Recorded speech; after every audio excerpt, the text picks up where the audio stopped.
videographer nyo, tour guide nyo, driver nyo pa. Morning, so nandito ako ngayon sa Intramuros at sumakay ako dito sa pedicab. Papunta ako ngayon ng si Papa Jesus na sa likod. Hello po. Papunta ako ng Baluarte de San Diego. Tingnan natin kung anong meron sa loob ng Baluarte de San Diego ngayon. Tara. Mabigat po ba? Okay lang po. Kaya nga po 40 ito. Nagtutour din po kami dito.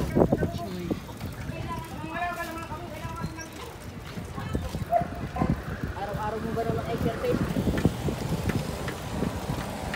Sumakay sa pedicab kasi lakas ng hangin. Damdaman ko yung breeze ng air. Ay, may Museo de Intramuros pala dito. Ay, no, Museo Intramuros. Bukas na kaya yan? Museo.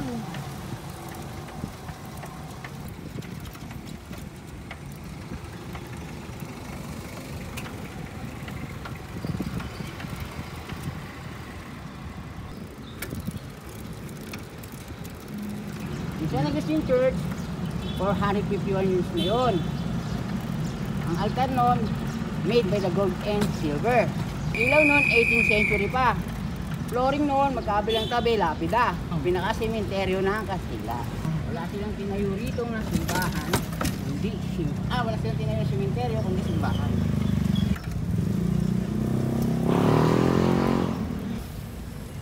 Ang mga presidente ng Pilipinas.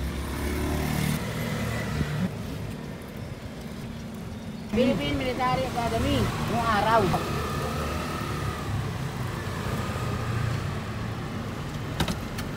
Ito straight lang to, pabalik. Tayo sa may yung unang-unang sumunod na ito. Malapit na tayo. Kakakain ko lang. Kakain ko lang po kuya eh.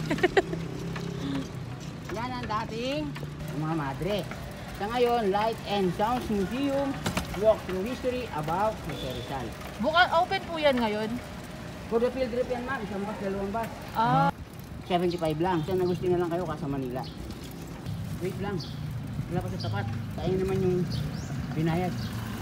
Para makita rin nila na nagdadala kami ng bisita. Hindi tao, bisita tawag dito. Here. Woo!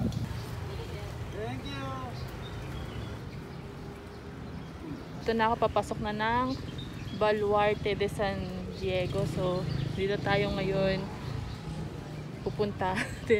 Tingnan natin kung anong makikita natin dito. Price niya, 75 ulit sa regular at 50 sa student. So, pagpasok po natin ng Baluarte, meron tayong magbabasang guidelines for the public, Baluarte de San Diego. Yan po yung mga rules and regulation pag pumasok po kayo dito sa loob. At ayan po yung itsura niya sa loob.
Ito po ang makikita natin. Hiningal ako. Pero pwede tayong umikot doon. Pwede tayong umikot doon papunta doon sa kabila. Napupuntahan po natin. Kat ko kanina.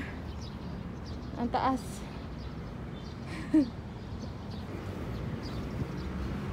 So dito tayo ngayon magsisimula. Paikot. Lakad lang tayo ng onti, guys.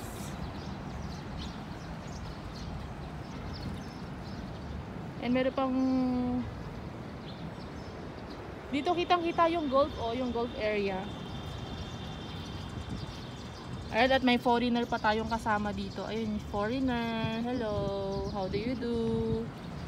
Yung nako kasi medyo mataas na po ang sikat ng araw dito. Ayan po ang aking background. Dito naman po tayo kanina galing sa baba. Yan po yung baba kanina. Ang ganda pala dito pag dito ka galing sa taas. At meron pang pasukan dito sa loob. Kaya lang hindi ko alam kung pwede pa pong pumasok dyan. Tapos kitang-kita po dito yung Manila Hotel. Luneta. Yan yung Luneta. Ayan, so ikutin nyo lang po yan dito sa taas. At ito yung mga ganito po yung itsura dito sa taas, mga bato. Talagang sinauna na yung itsura nya, no?